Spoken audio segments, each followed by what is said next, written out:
from being in Vegas, getting married, to being in A&E.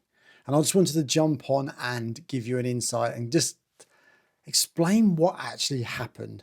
So 17th of September, we was in Vegas getting married by Elvis. Every 10 years, we have this thing where we redo our wedding vows.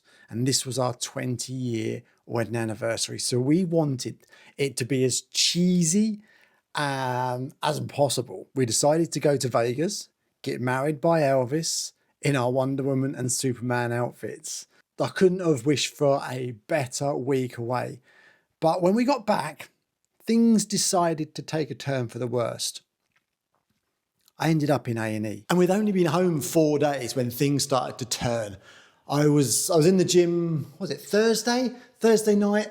And I started to get some pain in my hips. My hip flexors started to become really sore. I couldn't lift my leg up onto the bench. I couldn't lift my foot up to put my shoes on. And I thought, this is really strange. And I just put it down to my hip flexors being tight because we've been sat down a lot. We've been traveling a lot. But thinking back, I've been having these issues with my hip flexors for about a year. And I just thought they was tight muscles because we do a lot of training, we do a lot of running, we do a lot of toes to bar and all these exercises where we have to work our hip flexors. I just thought they'd been overworked, overtrained. So I just spent time stretching them out. But that Thursday, none amount of stretching was doing it. It was, I'd say, around about 6 out of 10 on the pain scale. But what triggered me off, I couldn't lift my leg up to place it onto the bench. So I went and had a chat with the boss next door. And Loz said, right, we need to ring 111, which is the emergency sort of on-call doctor thing we have in the UK. Because she went on Dr. Google and she said, it could be my appendix. Appendix? No, not going to be my appendix. But within an hour of me phoning them, they wanted me to be down at the walk-in centre to get assessed by a doctor. And from the moment I got down to the hospital, they said I need to be in A&E. So we went from Buckland Hospital, which is our local sort of walk-in centre, straight up to the major unit at the William Harvey Hospital. At that point, we was pushed through A&E fairly quickly and we went to major incidents or major surgical emergencies, whatever the unit was called.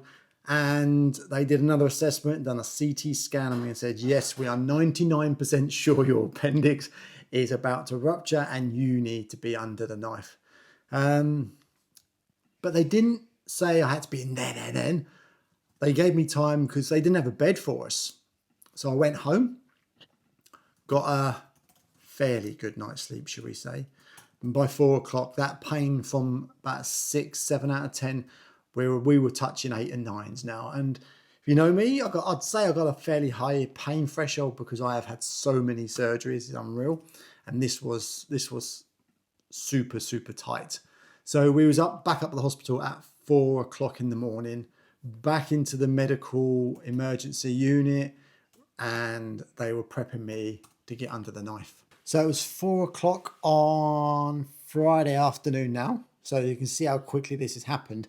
And that's when I went down for surgery. And all I remember is the anaesthetist being really nice and she put the mask on me and she was saying, I asked her a question. It's probably not the question I should be asking when I'm just about to go under. So how long have you been an anaesthetist for? She goes, I'm a trainee and I've been training for 3 weeks. Huh? What? Who? And then I heard a voice in the background. It must be her supervisor just talking her through the process. And she couldn't get the muzzle on me to get my stats up higher because I think my blood oxygen was quite low at that point and she needed them to get them up nice and high, but she was struggling to do that. And then all I felt was the stinginess of the white anesthetic going in and then whew, blackout. But one thing I do remember is in the pre-operation, they said there could be 3 options. One, we're going to go in, keyhole surgery, nice and swiftly, take the appendix out, happy days. Second one, we're going to go in, we don't know what we're going to find, and we might have to put a drainage tube on the side of you to depending on what we see, if there is complications going on. And thirdly, if we can't get the appendix out through keyhole, then we've got to do a big open slice in your side, take it all out, do the operation outside your body, basically then put it all back in and stitch you up. So I come out of surgery about 9 o'clock, and there was Lozzie waiting for me, as she normally does, like a good girl. And that's as most I can remember after the surgery. And I was just in and out of consciousness, sleepy. So Loz went home and I slept the whole night through. And I woke up the following morning. It must have been about 6 o'clock. I got woken up by the nurse saying, oi, come on, you've been laying down too long. You need to go for a pee. So I tried to get up and literally I had no purchase. I had nothing in my abs, nothing in my arms to actually lift me out of bed. And the nurses are quite, I'd say, strict. She wouldn't help me. She goes, roll on your side and get back up to get me moving. And it was just excruciating pain. Managed to swing my legs over the bed, stood myself up, went to walk to the loo, which was literally opposite the bed. And I was like, whoa, what the hell was that? Looked down. There was the drain attached to the bed. I was zip tied to the bed, so I couldn't actually get to the toilet by the drain. And the drain is the thing that I didn't want. So that means there was complications during the surgery. And I waited till probably about 3 o'clock in the afternoon for the drain to be taken out. And that is an experience that is, it's just weird. When they start pulling out, you can feel where it's lying inside your stomach because you can feel it being pulled through. And it was right down by my pelvis. So no wonder going to a pee was quite difficult, but they pulled that out before I could actually leave the hospital. And the only meds they gave me was paracetamol. And when I got home, this is where I stayed for the next 4 days on the sofa. I am so glad that this sofa reclines because I couldn't lay down. I couldn't sit up. I couldn't move onto my side. I couldn't cough. I couldn't sneeze. I couldn't laugh. So the following Thursday, I was back in A&E, back in the major surgical unit, S-Doc they call it. Same day medical emergencies. So, and then I had to have another CT scan. I had to have all my bloods done, which was quite good. They were very, very thorough. But I got to say, the communication from department to department, from consultant to consultant, to doctor, was not the best. But to top it all off, I said to the consultant, I've got something in the back of my throat. It's really annoying. And you know the uvula, the little dangly thing at the back of your throat? Well, mine's gone white. And when I spoke to the paramedic, she says, yes, you've got necrosis of your uvula. So basically where the tube went down to help me breathe at night, that had squashed my uvula. And basically I just got to wait for it to fall off, really. It's not pleasant.